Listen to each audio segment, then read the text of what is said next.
We'll guide you through how to fix messages failed to send on an iPhone. If you find this useful, then consider subscribing and liking the video. Messages failing to send can be annoying as you're trying to go and send one and you can't. So we'll guide you through some different fixes you can try. First of all, drag down on the top right of the battery on your phone and this will open the control center.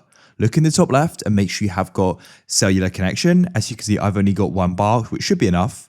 If yours says none though, or you've got an airplane icon, try turning off the plane icon. If you've got none, you need to try changing location as you haven't got any service right now. You can also try turning on airplane mode and turning it off just for a few seconds as that can sometimes solve the problem.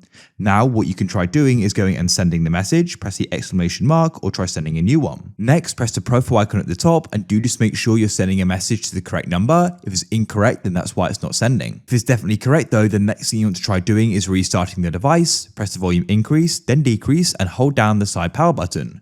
Shortly, your screen will go black. Keep it held down until you see the Apple icon and it'll then come back on.